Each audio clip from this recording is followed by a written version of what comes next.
The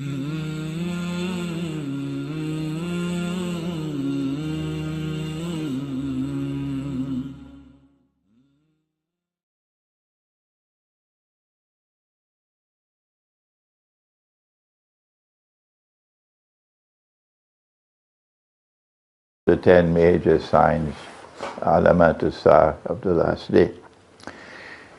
Nabi Muhammad alayhi salatu wasalam was passing by and his companions were sitting talking, and he asked, "What are you talking about?" And they said, "We're talking about alamat as-sa'ah, the signs of the last day." And then he made this statement that the last day would not come, and then he mentioned 10. And these have come to be known as the 10 major signs of the last day.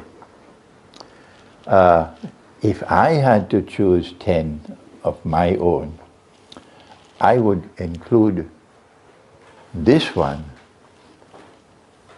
because I think this one is one of the major signs of the last day. The time will move faster and faster. And the whole year will pass, and it would appear to have been just a month. And the whole month will pass, it will appear to have been just a week, and so on. And anywhere I go, I'm not going to ask you, don't be afraid. Anywhere I go, I ask the people, if you have this perception that time is moving faster, put your hands up. Everybody put their hands up. Every single. 2 nights ago in Newport, everybody put their hands up, and the Imam did not have it. I said, "MashaAllah, the Imam is not, his hand is not up," but then he put his hand up to us. So I said, this is a sign of danger. It's not time which is moving faster. No. Time in our world is governed by the moon. Allah says, لِتَعْلَمُوا عَدَدَ السِّنِينَ وَالْحِسَابِ. That He's given us the moon for measuring time, the system of time. And the moon has been punctual for thousands and thousands of years. Absolute punctuality, like the train in Switzerland. Yeah. So it's not time that is moving faster. No. In Akhir Zaman, it is our perception of time which is changing. And the reason why our perception of time is changing is because our heart is no longer beating in harmony with the rest of Allah's creation. All of Allah's creation operates with a system of time.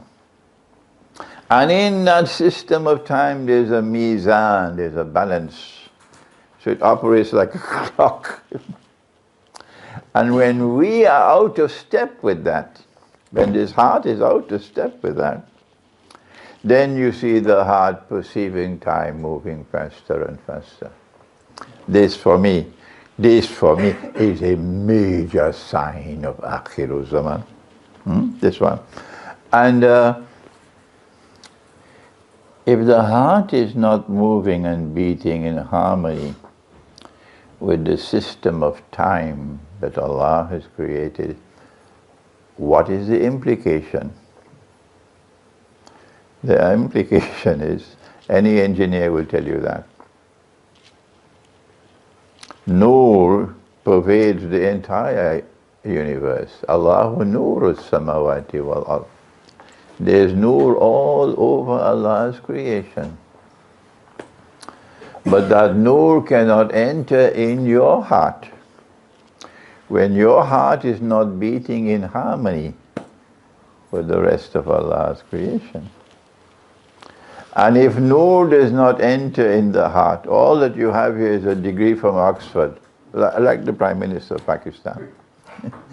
All that you have is a PhD from Oxford, but nur does not enter into the heart, then you are internally blind.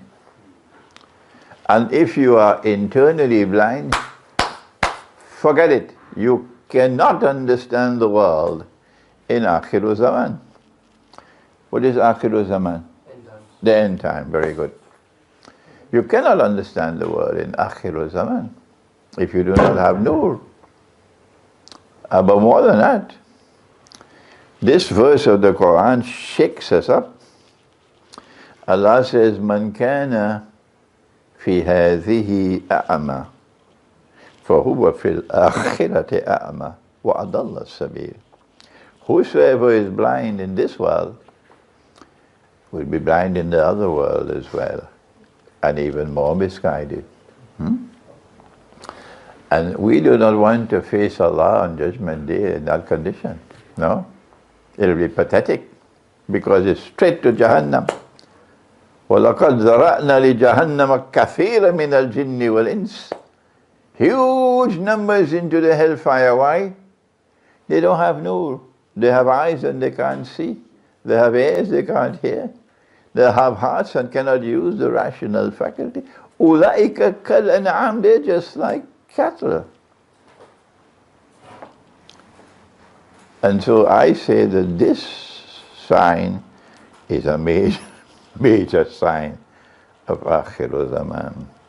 How do we get the heart to return, to beat once more in harmony with the rest of Allah's creation? This is why I like this small gathering, because I can take my time. I can lecture for 3-4 hours, no problem. In the masjid, I have to squeeze everything into 1 hour. Okay? So what do we do to bring the heart back? The answer is you have to get the heart to return to the moon. To return to the moon. To live with the moon. And when you live with the moon, because the moon is the heart of the system of time, وَيَسْأَلُونَكَ عَنِ الْأَهِلَّةِ قُلْ هِيَ مَوَاقِيتُ لِلنَّاسِ. That the moon is at the heart of the system of time. And to return to the moon means to return to the moon with the Quran. فَإِذَا قَرَأْنَاهُ فَاتَّبِعْ قُرْآنَهُ. This is first person plural, but allow me to use first person singular.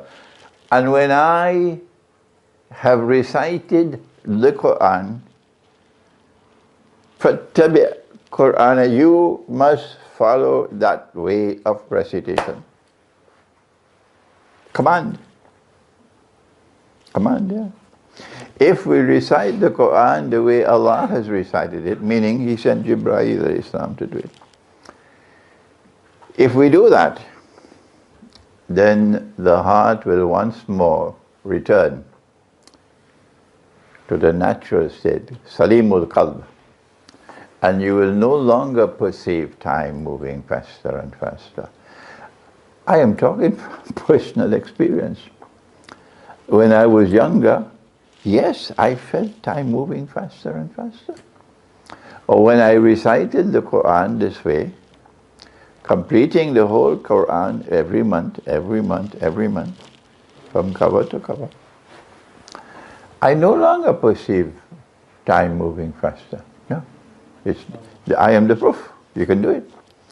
So if I don't want to ask you to raise your hands, no, not tonight. But if I come back to Birmingham, I'll ask you, do you perceive time moving faster? And that means you're not reciting the Quran. I'm writing this book now. It's almost finished. The Quran and the Moon, methodology for recitation of the Quran. It's almost finished now. And in this book we are teaching you, the first juz is Surah Al-Baqarah. The whole surah, that's the first juz. Whoever it was who cut the surah at 141 and said this is the first juz, he had no authority to do that. And then chopped the surah a second time at 252. And he said, this is the second juz.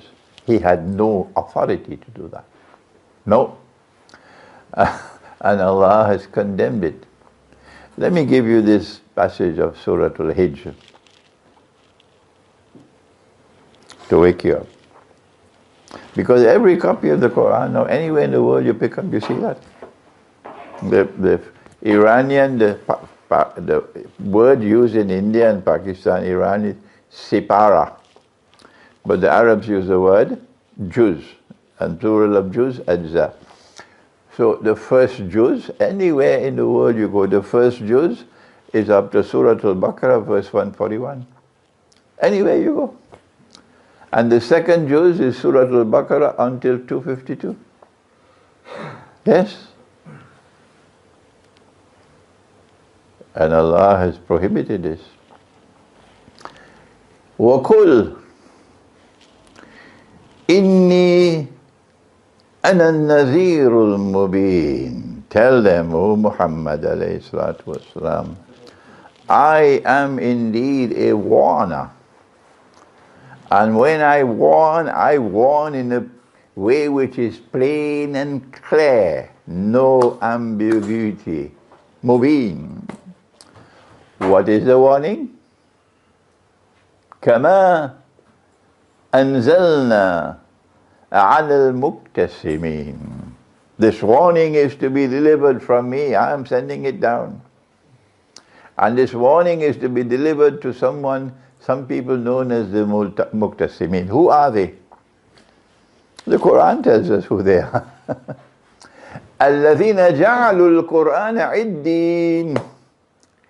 They are those who divide the Quran arbitrarily. They cut it up without authority for doing that. He, Allah, is the one who divided. فَرَقْنَاهُ قُرْآنًا فَرَقْنَاهُ لِتَقْرَأَهُ عَلَى النَّاسِ عَلَى مُكْثٍ. So Allah divided the Quran. We cannot divide it. And then came the next ayah.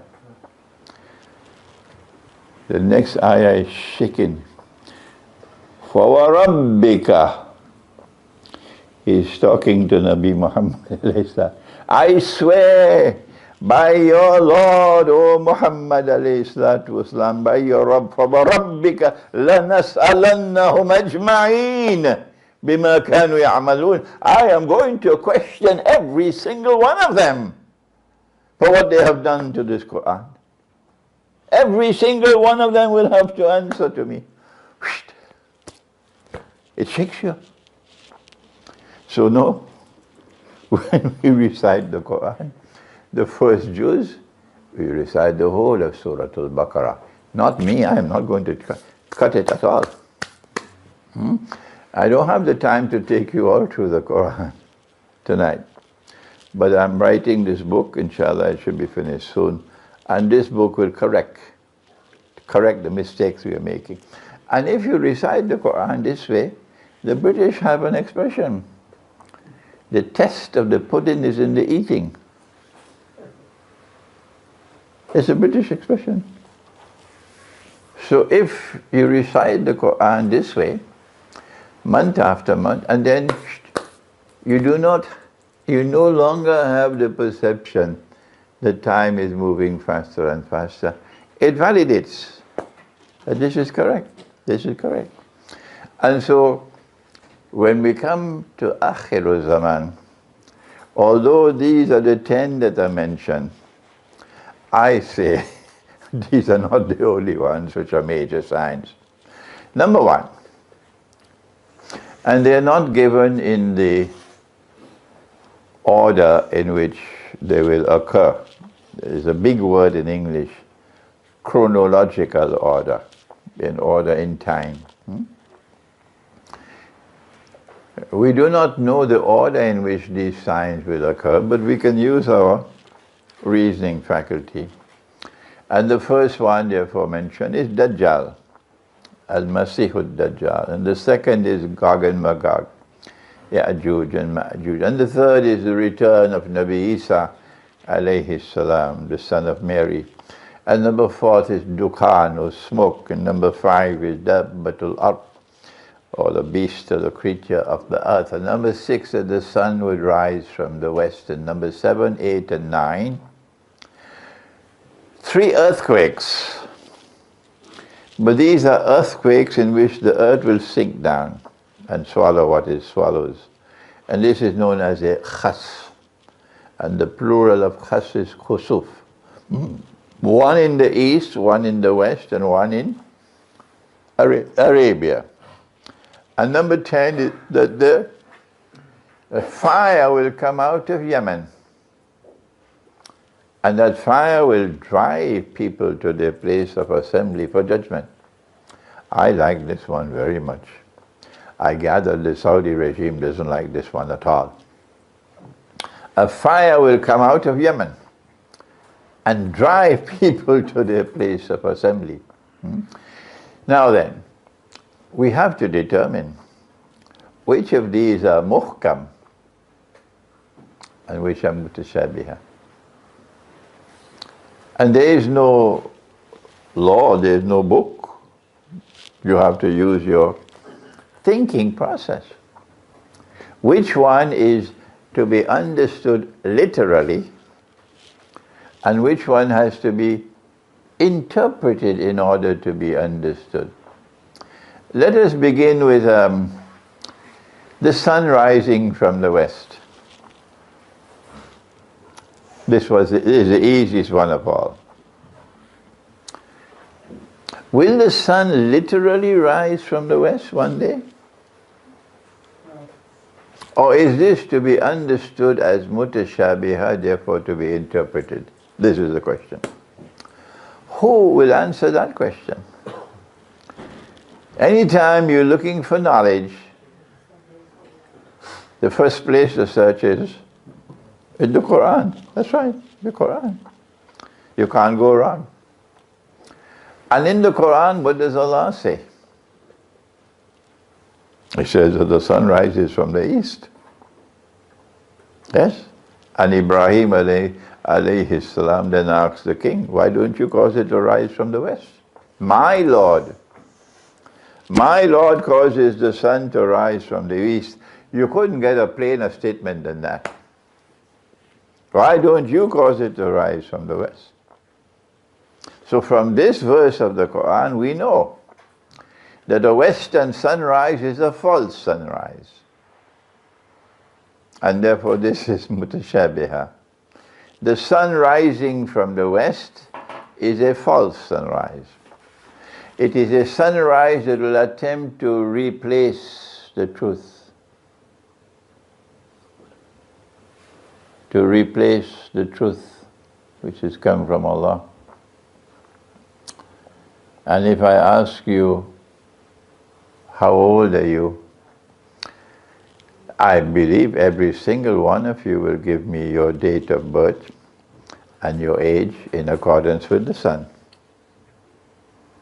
I was born on the 10th of January. I was born on the 16th of April. And by that I am 30 years of age, I'm 35, I'm 40. Every single one. And you do that because the false sunrise has taken over from you. The false sunrise. When Allah says in the Quran that you must count the years by the moon, لِتَعْلَمُوا عَدَدَ السِّنِينَ وَالْحِسَابِ. So you should not be counting the years by the sun, you should be counting the years by the moon. Anyone differs with me? When the truth came to Makkah, Makkah rejected it. Because when you depart from the system of time that Allah has given, it affects the heart. Yes, it affects the heart. What Makkah did was, they wanted the lunar year to synchronize with the solar year. So and they remain with 12 months. Allah gave 12 months, so this says we stay with 12 months for 1 year. But every third year, they would add an extra month so that the lunar year would synchronize with the solar year. And you know what Allah said about that? He said that is the road to increasing kufr, not just kufr. إِنَّمَا النَّسِيُّ زِيَادَةٌ لِلْكُفْرِ. Playing around with time like this and corrupting it. And so only the young people in Mecca, the young ones, accepted Islam. The slaves accepted Islam. But the barons and the lords of Mecca, they rejected. Because their hearts were corrupted. And guess what this false sunrise has done?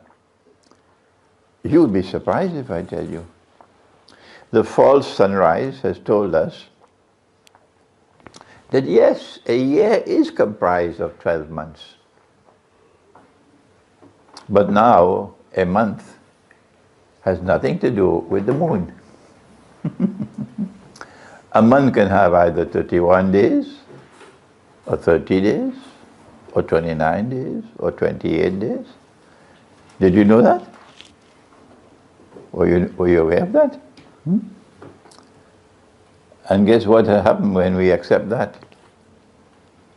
And we abandon the moon. إِنَّمَا النَّسِيُّ زِيَادَةٌ لِلْكُفْرِ. When we abandon that Allah has given, and we embrace the false sunrise, we are damaging our hearts. This is the false sunrise. I've given you only one example. What the false sunrise has done to the system of time. And I can give you endless examples that the false sunrise has come to destroy the truth. The truth. Okay? And since you are born in Britain, you have an advantage. Since you are born in Britain, you have an advantage over your brothers in Egypt. You have an advantage over your brothers in Bangladesh. You have an advantage over your brothers in India and Pakistan. Because you know this society now. You know this civilization. And you hence are able to understand what is happening in the world. They are living an innocent life. They don't know what, they believe this is heaven. This is heaven. Who wants to go back to Egypt? Huh? You must be crazy. This is heaven. Egypt is hell. Huh? You would be able to go back and tell them. No, this is ziyadatun lil kufr. This is the road to increasing kufr. Yeah? So we do not accept the view that the sun can literally rise from the west, because that would be in conflict with what Allah has said in the Quran, that my Lord causes the sun to rise from the east. Why don't you cause it to rise from the west? We therefore say that the sign of the sun rising from the west has to be understood and interpreted. And this is our interpretation. And when you interpret the Quran or you interpret the Hadith, you must say, Allah knows best. And only Allah can confirm the interpretation. So you never divide the Jama'ah. You never have boxing matches over interpretation.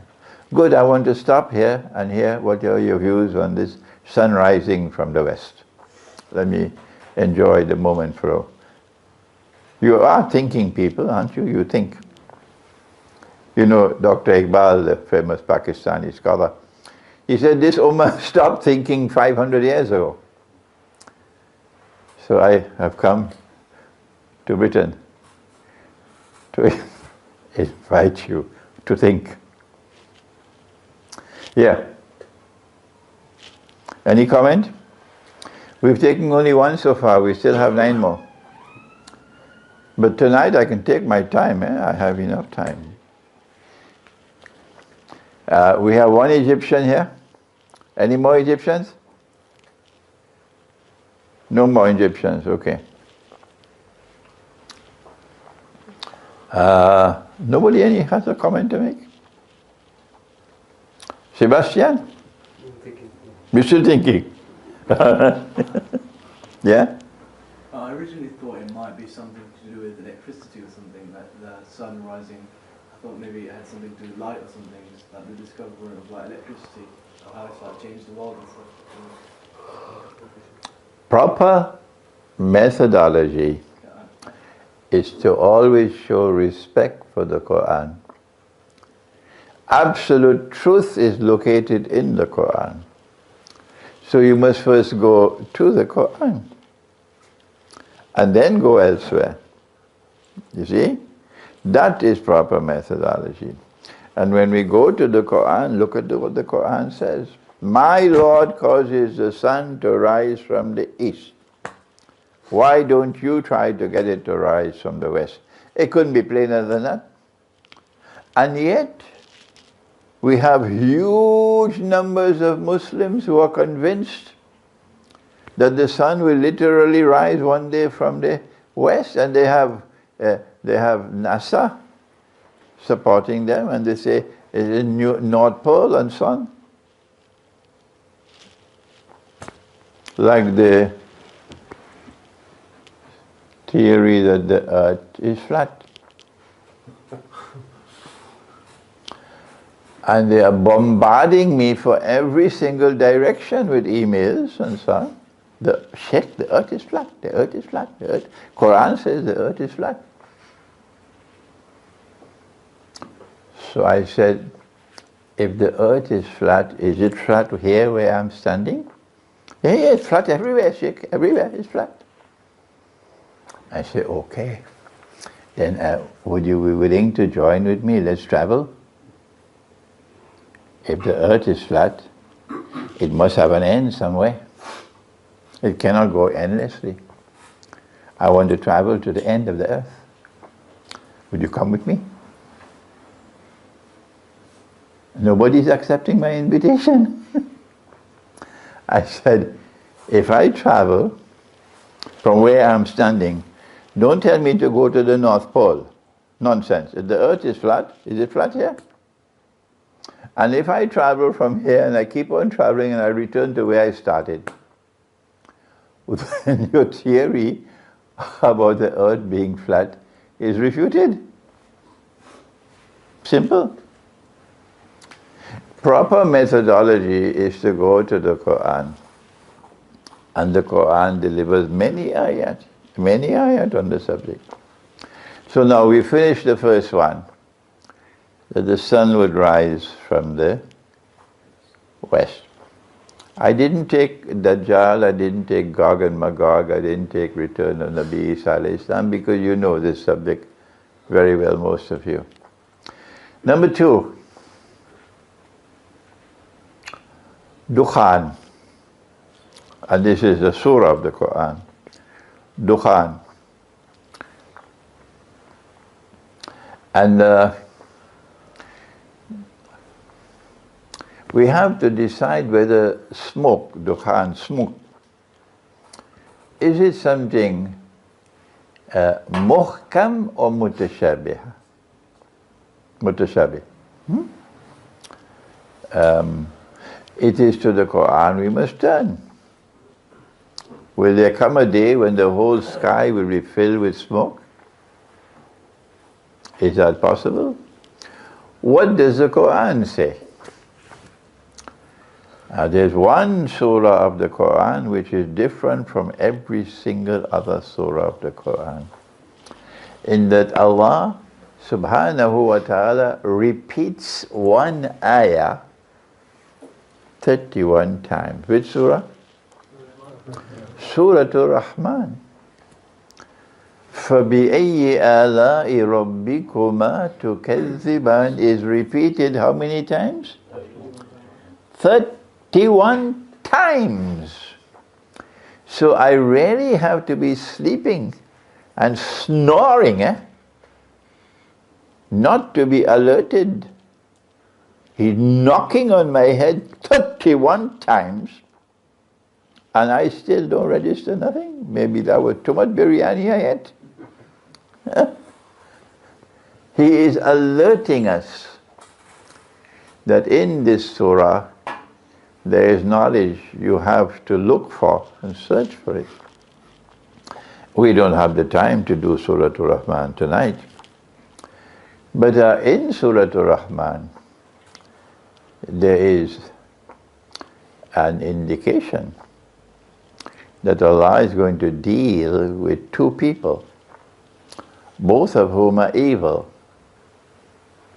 And who are the two? People who reject the truth, people who have no belief in the hereafter, no, a godless people, tukazzibun. And who are the two people? Ya ma'ashar al-jinni wal-ins. They are human beings and jinn. And I think Britain is already inundated with hordes and hordes of evil jinn. Yes, I believe that. Because this country is witnessing the collapse of religion in this country.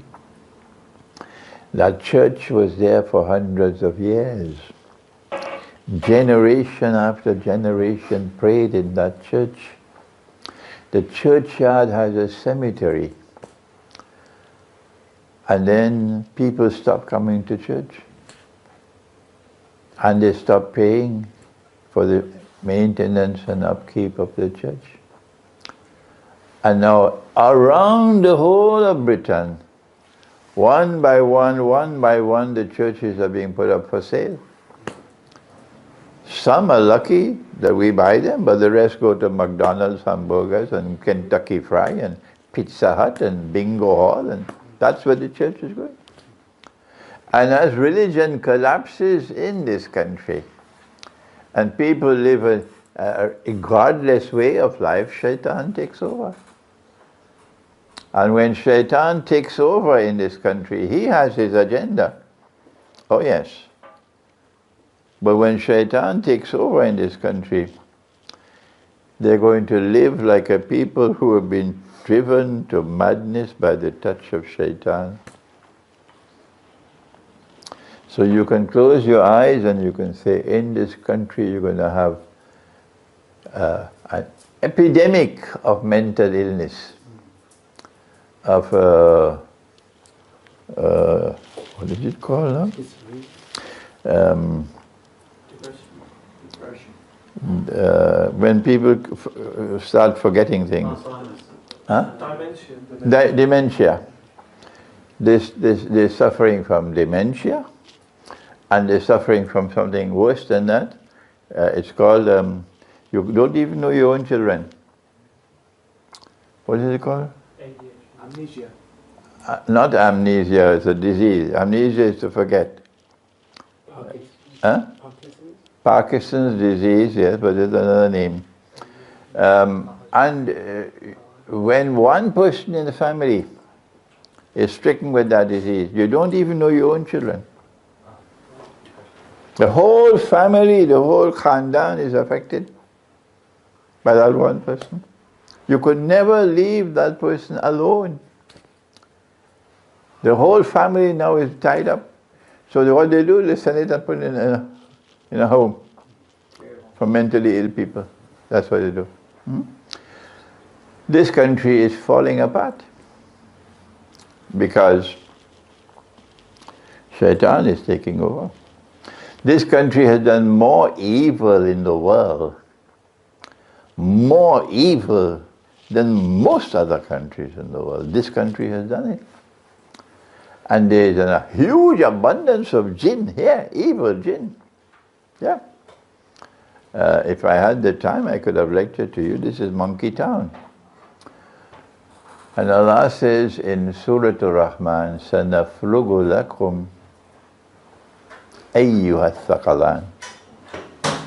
Just one small ayah, that's all he needs. I'm going to deal with both of you who are laden with sin. The jinn and the human beings. And when Allah deals with them, this country is gone. This country is finished. And how will He deal with them? نُرْسَلُ عَلَيْكُمَا شُوَازٌ مِّن نَارٍ وَنُحَاسٌ فَلَا تَنْتَصِرَانِ. I'm going to send against you a flash of fire, and it will be followed by smoke. And when that happens, you have no one to help you. Me, I understand that clearly. That's the big war that's coming. And that has to be nuclear war. Nabi Muhammad ﷺ spoke about that war. And he said, you know about the mountain of gold? You know about the mountain of gold? If you don't know, well, you got some homework to do. They're going to fight for the mountain of gold. This is Sahih Bukhari. And he said that 99 out of every 100 who fight for that mountain of gold will be killed. So this cannot be conventional war. This has to be a war using weapons of mass destruction. That's nuclear weapons and thermonuclear weapons. And so I have come to the conclusion that the Dukhan is around the corner. When nuclear war takes place, the mushroom clouds that come from those nuclear weapons will block out the sunlight. Block out the sunlight. And there are differing hadiths on the subject. The Christians have their own views on the subject about how many days there'll be no sunlight, the Christian eschatology. And our eschatology also has some, but nobody touches this subject. I've never come across anybody lecturing on this subject.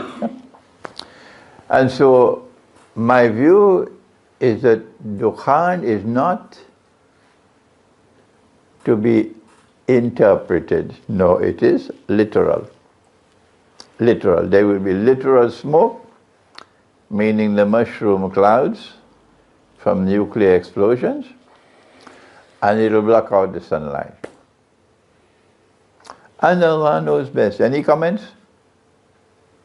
Would you say, in relation to the moon earlier, the UK is on a higher level of kufr, the fact that they tamper with the British summertime and the daylight saving hours?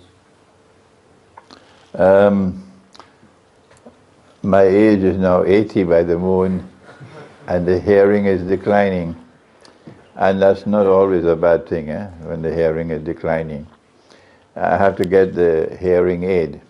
So you're going to have to speak a little louder. I was just saying, in relation to the moon earlier, would you say the UK, the fact that they tamper with the summertime and the daylight saving hours throughout the winter times, would you say that's a higher level of kufr, like you mentioned? No, the ziyadatun lil kufr is when you interfere with the system of time in the sense of dislocating your relationship with the moon, because the moon is at the heart of the system of time, not the sun, the moon. And so it is the Arab system of adding 1 month and the Roman Catholic Pope who gave us modern Western civilization, amazingly so. I mean, this man must be crazy. I don't know how he got away with it. He says a month could be 31 days. How come they didn't throw him out of the Vatican?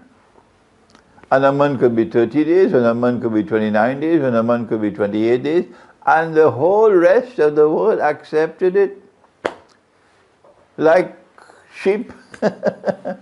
But daylight saving time and so on does not appear to me to affect the moon. No, yeah. Any comment on Dukhan? Dukhan. Okay. I have a very docile audience tonight. Either you're still thinking or some of you are scared of me. I don't know why you're scared of me. I have just one question regarding this matter. Why Britain is more blessed than the third world countries like India, Pakistan? If you're saying that the shaitan is overtaking this country, why this country is more blessed than the third world? In what way is this country blessed? Tell me. Like, they have all kind of facilities, like we have all living facilities here, we have good living here. You have, I think the Prime Minister just reminded us, this is either the 5th or 6th most wealthy country in the world. And when you have wealth, you can do many things that poor people can't do. Now, did the wealth come to this country through barakah from Allah, or was it shaitan? Can you answer that question? Have you studied it? Have you studied how this country become wealthy? I know they have ruled all over the world. The answer is, they have stolen the wealth of the world. They are thieves. You must call a spade a spade. They have stolen the wealth of the world through riba, the banking system and the monetary system, but we have the brains of donkeys. We don't study the subject. Yeah. When I went to Pakistan to study I went to Egypt at the age of 21 in 1963. And I spent 1 year at Al-Azhar. And then I left Al-Azhar. I left Al-Azhar to go study in Pakistan. And that was the best decision I ever made in my whole life. I went to study with a great scholar in Pakistan, Maulana Dr. Muhammad Fazlur Rahman Ansari, rahimahullah. The Pakistani rupee at that time was $1 would give you 1 rupee and 75 paisa. Huh? That was 1964. $1 was 1 rupee 75 paisa. At that time there was poverty in Pakistan already. Great poverty, because the British had been ruling over India for how many years? Yeah. And today, $1 is about 140, 150 rupees. And if Pakistan ever makes the mistake to try to get out of the hole in which they are, as slaves today, just try to get out, the rupee will go to 1,000. And this country will remain rich. Yes, this country is rich. Well, how did this country become rich? Stealing the wealth of the world. If you work, yes, and you earn your livelihood on the basis of your wealth and your intelligence and your scientific know-how and so on, that is halal. That is halal. We don't have any problem with that. But when you have a monetary system, when I use the term monetary system, they don't even know the meaning of the word monetary system. And yet they are Maulanas and Muftis. And they're giving fatwa. Forget the ones who graduated from Oxford. I'm talking about our scholars. They don't even know what's the meaning of the word monetary system. And they've never studied the banking system. Both the monetary system and the banking system have been used to rip us off. Rip us off. I have enough time to talk about Pakistan's predicament now, but our topic is the 10 major signs of the last day. So let's leave now. We've done 2 so far. The sun rising from the west, and we said this is not muhkam, this is mutashabih. We have to interpret it. But the other one, the Dukhan, we say, no, this is literal. This is not to be interpreted literal. Now we go to number 3. Dabbatul Ard, a beast of the earth. Dabba. Dabba is a beast, something that walks. So, if I am to try to understand what is Dabbatul Ard, where do I go first? Quran. That's right. That's right. You have to go to the Quran. And when we go to the Quran, it's a very complex thing now. Because there are only 2 references in the whole Quran to Dabbatul Ard. 2. And one of them says about Dabbatul Ard, that when Allah causes this Dabbatul Ard to emerge, the Quran was not sent down with punctuation. No. And the Arabs didn't need punctuation. No.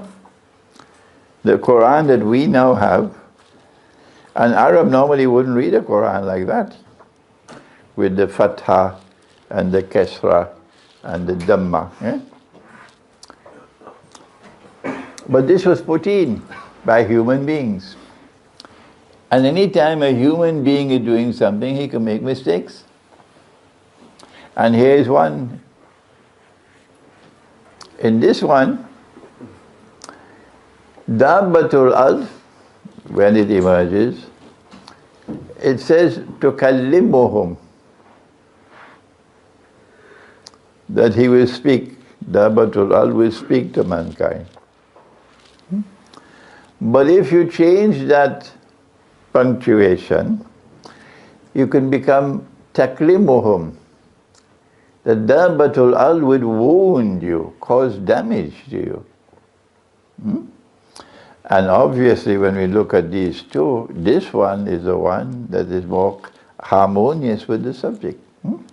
So you have a problem now with punctuation of the Quran. So now let's go to the other reference, only 2 in the Quran.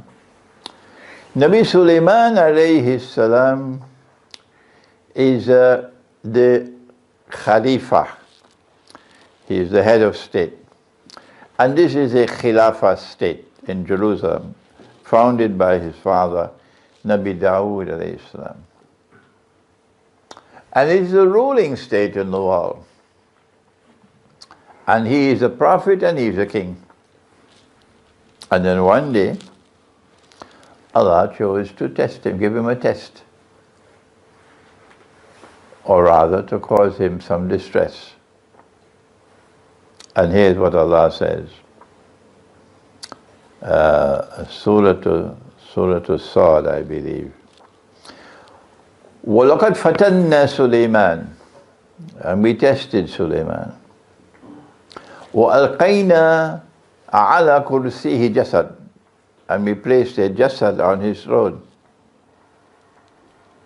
We leave the word jasad for a while. ثُمَّ أَنَابَ, if he is seeing someone sitting on his throne, and if this is literal, and you are the ruling power in the world, you are the king, you'll take that fellow and throw him out of the window. What right do you have to be sitting on my throne? Huh? I am the king. He doesn't do that. So this is not literal. This is a vision. Allah is showing him a vision. ثُمَّ أَنَابَ, and he turns, he recoils from this vision with repentance from Allah. Scared. قَالَ رَبِّ اغْفِرْ لِي وَهَبْ لِي مُلْكًا لَا يَنْبَغِي لِأَحَدٍ مِّن بَعْدِي. If you want to ask something from Allah, you first ask for forgiveness. It's not that he committed some sin, no. It's just the method that if you want to ask for something, first ask for forgiveness. So you make istighfar. Qala rabbi ighfirli. He said, oh my Rabb, kindly forgive me. Wahab li mulkan la yanbaghi li ahadi min ba'di, and grant that none can inherit my kingdom. And grant that none can inherit my kingdom. In other words, he has interpreted this vision. He's interpreted this vision that this fellow sitting on my throne is a very evil being, and he wants to inherit my kingdom. I don't want that.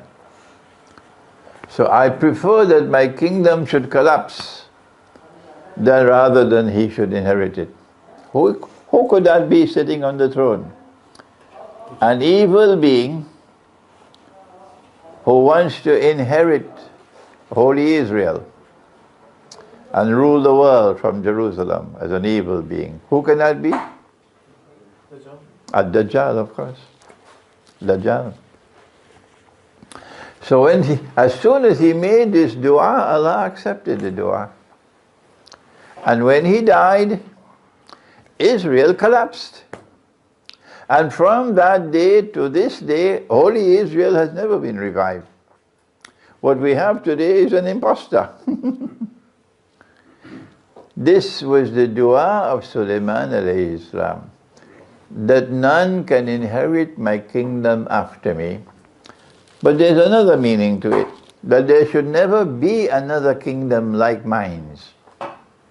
So even if he were to establish another kingdom, it must not be equivalent to my kingdom. Nabi Muhammad alayhi salatu wasalam once told his companions at the time of Salatul Fajr, he said, last night I had a wrestling match with Shaitan and I overpowered him. And I was going to tie him to the pillars of the masjid. And when you came to the masjid, you would have seen him tied to the pillars of the masjid. But then I remembered the dua of my brother, Sulaiman alayhi salam, and I had to release him. If he had tied him to the pillars of the masjid, then this Islamic state of Medina, this Khilafah state, would then have had a comparable status to that state in Jerusalem. So he released him. When Sulaiman died, however, something else happened.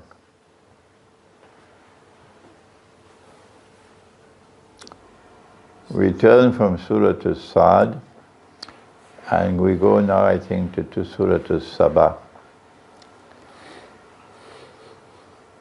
The jinn who were ordered to work for Sulaiman, and who were shayateen, and who were in chains, did not know that he was dead. This is what Surah to Sabah says. And so they kept on obeying someone sitting on the throne, holding on to his staff. The commentators of the Quran, many of them say, Sulaiman alayhi salam died while sitting on his throne. And nobody knew he was dead. And we don't know how long, how many years he kept on sitting on the throne, holding on to his stuff, and the jinn did not know he was dead. Until Dabbatul Ard came and consumed ta'akulu min sa'atahu. And this has been translated and explained. And they nibbled like termites on the bottom of his staff. This is what you find in the tafsir. And when the staff lost its balance and collapsed, then the body of Sulaiman alayhi salam collapse. And then the jinn got to know he was dead. But this is false. If you are the king, don't you have to eat? Huh? Will it not bring food for you to eat? Don't you have to go to the toilet? Huh? This is wrong. If you are dead and you're sitting on the throne, within a short period of time they would know you were dead. So it's not that Sulaiman alayhi salam died while sitting on the throne. No. Rather is that the jinn, everybody knew he was dead. Everybody knew he was buried. The jinn, because they are in another world of space and time and they are in chains, they did not know. And they're seeing someone sitting on the throne, holding on to the staff. And they thought it is Sulaiman. Because while holding on to the staff, he's able to deceive them.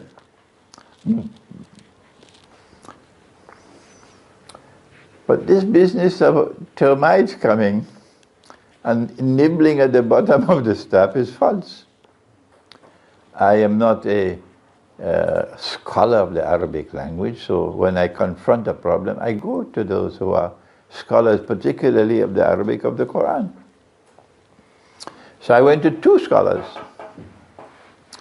One is a PhD in Arabic semantics, and the other is a PhD in the Quran, the Arabic of the Quran. Two of them.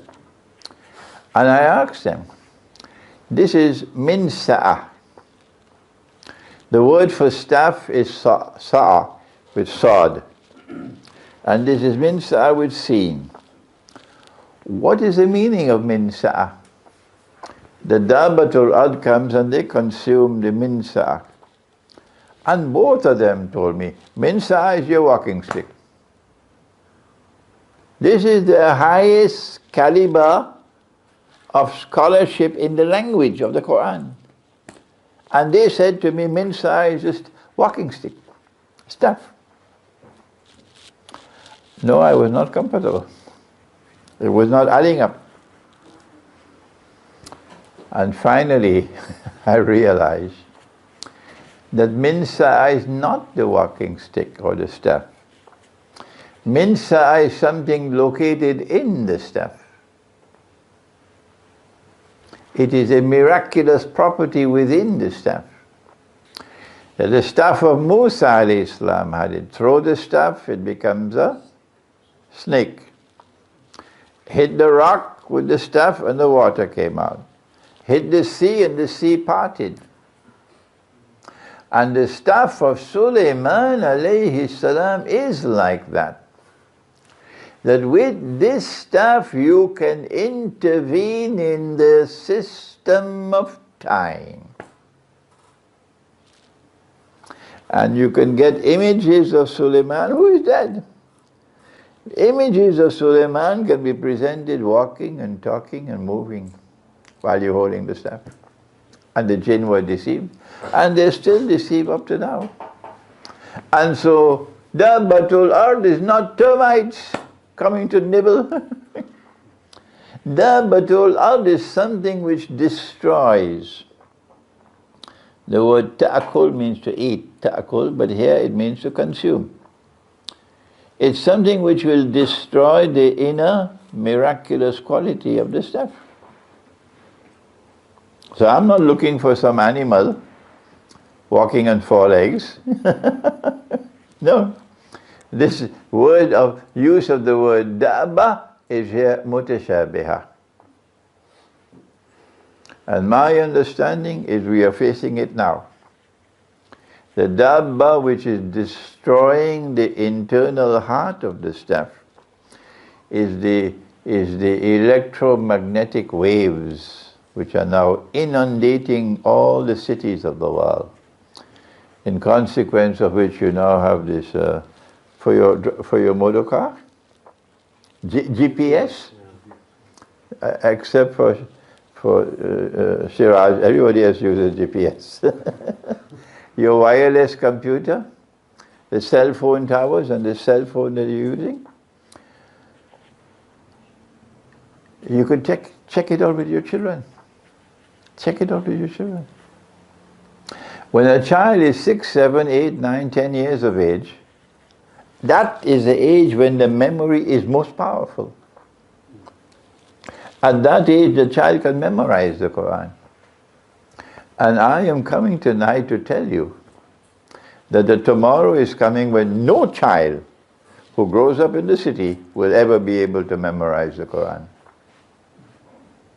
Because Dabatul Ad, taklimuhum, is damaging the memory. The only child who will be able to memorize the whole Quran is the one who lives in a place where you can't use a cell phone.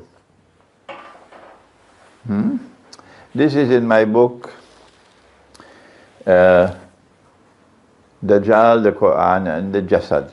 I have not taken up the word Jasad. That book has not yet arrived in London. It should come soon. But all my other books I think we have at the back here.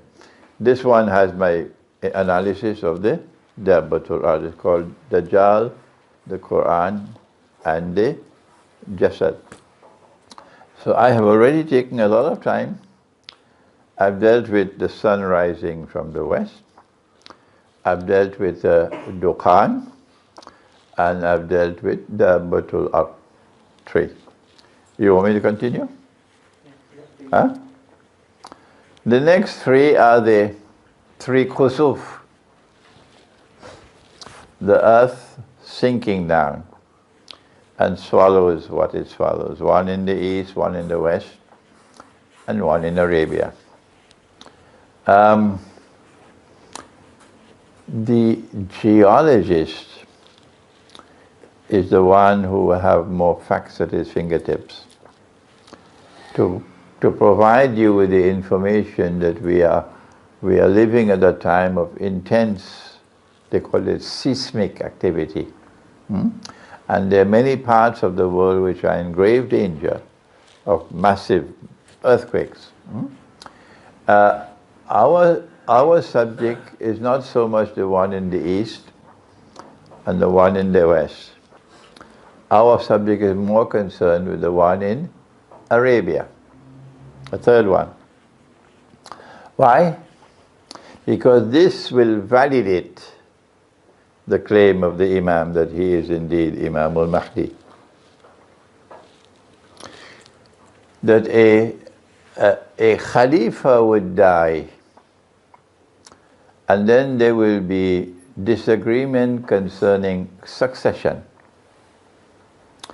And the Hizb ut-Tahrir, which is a very famous and well-respected organization, Hizb ut-Tahrir will have their roots in Palestine. Hizb ut-Tahrir holds the view that because the hadith uses the word Khalifa, it indicates that the Khilafah state will be returned, will be restored before the Imam comes. And my view is different. I say that when Allah's Messenger used the word Khalifa here, he's referring to any king. And in my opinion, it is a Saudi king. I gave this interpretation about 20-25 years ago. And I'm now surprised to see how widely it has been accepted. Perhaps when Salman dies, then Muhammad bin Salman will be crowned as king. And then the British expression is that all hell will break loose in the Saudi royal family, because he already faces stiff opposition, this reckless young man. So the Prophet is saying that a king would die, and then there will be disagreement concerning succession. We don't know how long that could last. It could last for a long time. But during that period of turmoil, of disagreement concerning succession, someone will come out of Medina and hurry to Mecca, and that is the Imam al-Mahdi. And the people will force him to accept the bay'ah, the oath of allegiance, at the Kaaba. As soon as he proclaims that he is himself the Mahdi, we have a problem. how will we know whether this is the real Mahdi or the Mossad and the CIA Mahdi? Because the Israeli Mossad and the CIA obviously will have a Mahdi in the waiting. Yes? So how will we know? I don't think the Shia will be able to recognize it. I think they'll be taken for a ride. But the rest of us have to tell our Shia brothers, be careful. This could be a CIA Mahdi. The proof that he is indeed the Mahdi is not some eclipse and sun. The proof that he is indeed a Mahdi is that an army will come to attack him from Sham. And as that army is coming down and passes Medina on the way to Mecca, the earth will open and swallow that army. That is the third of the three khusuf. And so we say this is very important for us, because this will confirm and validate his claim that he is indeed the Mahdi. Then there is the sun, there is a fire which will come out of Yemen. And we have to decide, is this muhkama or mutashabiha? Is this a real fire or is this to be interpreted? I am not persuaded that it's going to be a real fire. And I say, if we have to interpret it, then I'm talking about a revolutionary movement which will emerge out of Yemen. And when a revolutionary movement emerges out of Yemen, it will sweep everything before it, as it moves towards Mecca and Medina and Arafat. The Saudi decision to wage war on Yemen 5 years ago was not only a foolish decision, but a reckless decision. And they now realize 5 years later that they have not been able to defeat Yemen. And they are looking bad. And now they're looking for a way out. They're looking for a way out, how to get out. The United States can't help them. Britain can't help them. NATO can't help them. So who do they have to turn to help them now? Imran Khan can't help them. No. The only person who can help them now is Putin.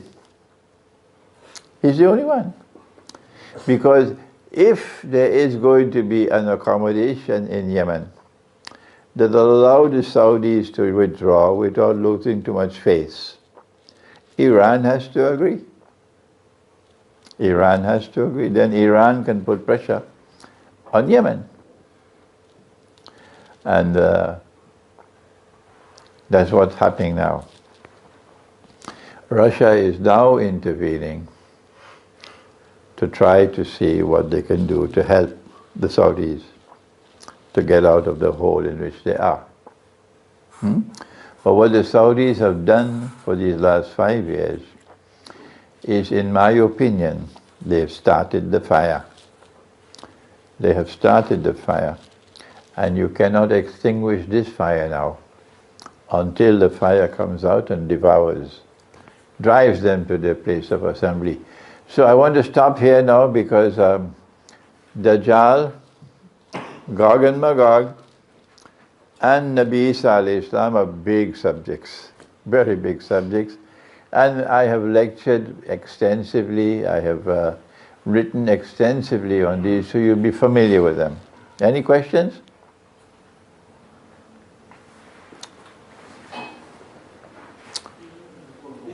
I've got a question. You mentioned about the nuclear world war, and you mentioned about the earthquake as well, and the earth will open up and swallow the whole army. If you talk about a chronological manner about the two events, which is most likely to have happened before of the two? Because if the that is beyond me. That is beyond me, yeah. All that I can say is that the Great War is likely to occur soon. How soon, I don't know. I have had so many dreams about nuclear war in 2014 that I was expecting the nuclear war by 2016. Okay? But Allah, in His kindness, helped us. If Hillary Clinton had won the elections in December 16, I think we would have had the war ready. But Trump won the elections and he was not one of the boys. He was an outsider. And they can't trust him. They could trust Hillary, but they can't trust him. And since he became the president, they've been doing everything they could possibly do to remove him. No president of America has faced more efforts to remove him than Trump. And the greatest nightmare that they have is that he can be re-elected next year. And he will be re-elected next year if the Turkish invasion of Syria succeeds. There's a deal between Trump and Erdogan. Of course, they're working in tandem with each other. And Trump withdraws the American troops, abandons the Kurd, so that Turkey can move in. Okay? And if this succeeds, then Trump will be re-elected. Yes. Trump will be re-elected, yeah. Any other questions? Yeah. I wanted to ask two things, if you don't mind, Sheikh. The first one, I just wanted to just touch upon, we spoke about riba. Living in the Western world, living in the UK, with the cost of living, the house prices, and how much an average person earns, how do you avoid it? I have stopped attempting to teach the subject of riba for individuals, the micro, because the sun is now setting. This is far less important than the macro. I devote my attention now how to get Pakistan, how to get Egypt out of the slavery. Okay? I have the opinion, a good opinion of the new Pakistani Prime Minister. I think he's much better than those who came before him, who were thieves. I don't think he's a thief. I had a good opinion of President Morsi. I think he's a sincere man, but he made mistakes. Oh yes, and Egyptians should not be annoyed with me when I point out the mistakes that he made. I still have a good opinion of him. Okay. The situation as now obtains is that most of the non-European world, Africa, Asia, Latin America, now have debts that they cannot possibly ever repay. And these are all debts with interest. You now have to borrow money to pay the interest. That's what Pakistan just did. And to get the money to pay the interest to the IMF, they had to fire the finance minister and replace him with an IMF man, and fire the governor of the National Bank, Central Bank, and replace him with an IMF man. So the first step that this new government of Pakistan has made to try to get out of the hole is to put the foot back into the hole deeper than it was before. So this is where I have to teach the subject of riba, not how to buy your house. That is not important to me anymore. This is more important. The Darul Uloom does not teach this subject. Al-Azhar doesn't teach this subject. Al-Azhar even gave the fatwa about 100 years ago that bank interest is not riba. That was Sheikh Muhammad Abdu. Bank interest is not riba. And all the ulama of Azhar have followed that since that day. Bank interest is not riba. What do we do? How do you deal with the situation? That's what we need Islamic scholarship for, on riba. The answer is that the moral law is the highest law. Yes.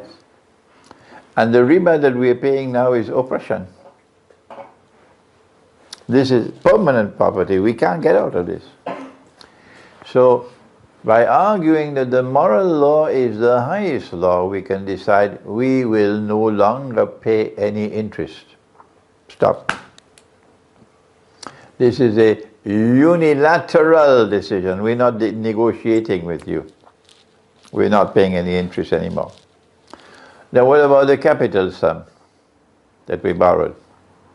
Allah says in the Quran about the moneylender that if he gives up the riba, فَلَكُمْ رُؤُوسُ أَمْوَالِكُمْ فَلَكُمْ رُؤُوسُ أَمْوَالِكُمْ, you are entitled to the return of the principal sum. So we say to the West and to the IMF, yes, we will repay the capital sum which we borrowed, but human rights supersede economic rights. Our people need food. Our people need shelter, basic necessities. So we will repay the capital sum on the basis of our capacity to repay, whether you like it or you don't, because human rights come before economic rights. What will they do with us? The next morning, the Pakistani rupee will be like the Venezuelan bolivar. Next morning. This is the price we pay for being stupid. Yes. This is the price we pay for being stupid. I wish I could use a harsher language than that. For people who have brains and they don't use their brains. And they accept this bogus and fraudulent and haram money from Monkey Town. That's what they've given us. This bogus monetary system has ripped us off. What you have to do is return to the Quran. And the Quran tells us what is money. Yes. The Quran tells us that money is dinar and dirham. A gold coin and a silver. And when I teach that, what do? They close the door of the masjid on me.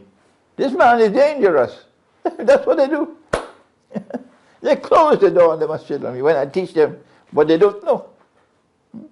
So Pakistan, before Pakistan makes any effort to get out of the hole, Pakistan and Egypt, I don't think Sisi will ever do it. Forget Sisi.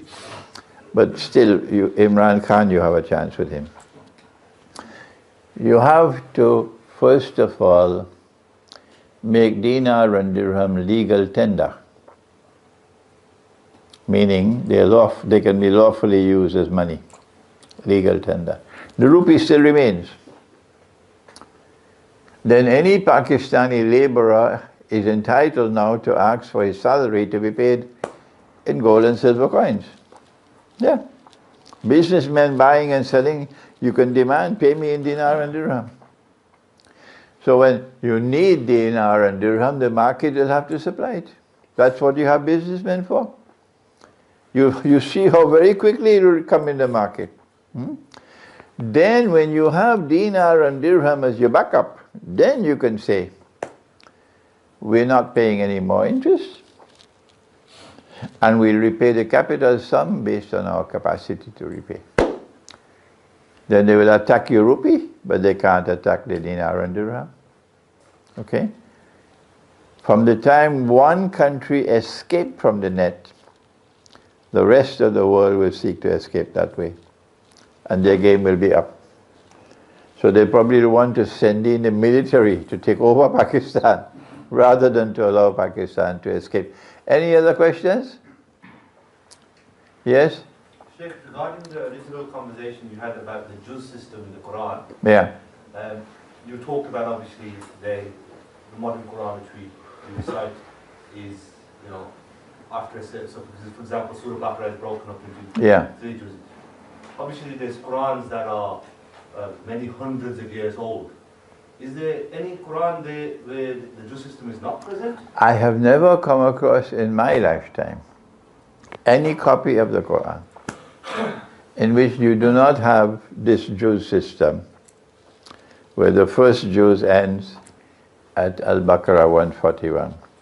If there are copies of the Quran which do not have the Jews, they must be hundreds of years old and hardly being used there. They're probably museum pieces. But the Qurans which are being used every day by everybody have this Jews system, and at the top of the page you see Jews Awwal, Jews Thani, Jews Thalith. Yeah. We need to get a new copy of the Quran published with a different system of ajza. Yes, we need to do that. But first let me finish this book and publish it, yeah. Any other questions? Sheikh, the beast of the earth. You mentioned the beast of the earth. It will, in some commentaries they say that it will talk to us. Dabbatul ard taklimuhum and tukallimuhum, based upon the punctuation. Is it possible, I was thinking, could it be the artificial intelligence robots that they're trying to take over? The Dabbatul ard will have to attack the stuff and destroy this internal capacity, miraculous capacity of the stuff. That is where you have to direct your attention. Because Allah says, تَأْكُلُ مِنْ سَأَتَهُ. The Dabbatul ard will consume. And when it is consumed, then the stuff collapses. And then the jinn will realize this is not Sulaiman. This is Dajjal sitting on the throne. And stop working for him. And goodbye Israel of that day. Okay, any more questions? Okay, I have my books at the back. We don't have many titles there. You can take a look if you want, and just bring them up to me and we can autograph them for you. Yes? Sorry, I've just got a question. Dabbatul, you mentioned about that, the beast that will come. I was in Saudi last week and somebody mentioned about a hadith. Apologies, I didn't read the hadith, I didn't ask for the reference. Somebody mentioned that the beast will come out from the Mount Safa, and the beast will talk to the human beings that the doors to return to Allah they have closed. I was mistaken, my understanding was that is the Dabbatul ard, but you mentioned the Dabbatul ard is the one. Proper methodology is never to go first to the hadith. Never. Go first to the Quran. That is showing respect for the Book of Allah. This is absolute truth. No one can change this. You can close your eyes, this is truth. This you can't say the same for it. Okay? The hadith and the Quran don't have the same status. Proper methodology is when you've gone to the Quran, then use the knowledge that you get from the Quran to judge the hadith. If you had done that, you'll never accept that Nabi Muhammad ﷺ would marry a child. Okay? When we go to the Quran, we get information about Dabbatul ard. And when we go to the hadith on this subject, we get some very funny hadiths. You can immediately recognize this is nonsense. Yeah, the description of Dabbatul ard you'll find in some hadiths will make you laugh. Would make you laugh, yes. Yes. I hesitated to put it into my book. I used only one hadith, and I put it in the book, and I said, look, I'm only putting it here in the book so you all can see what nonsense there is. Yeah. When you go to the Quran, then you get a solid knowledge of the subject. Okay, if we have no more questions, رَبَّنَا تَقَبَّلْ مِنَّا إِنَّكَ أَنْتَ السَّمِيعُ الْعَلِيمُ وَتُبْ عَلَيْنَا يَا مَوْلَانَا إِنَّكَ أَنْتَ التَّوَّابُ الرَّحِيمُ بِرَحْمَتِكَ يَا أَرْحَمَ الرَّاحِمِينَ آمين.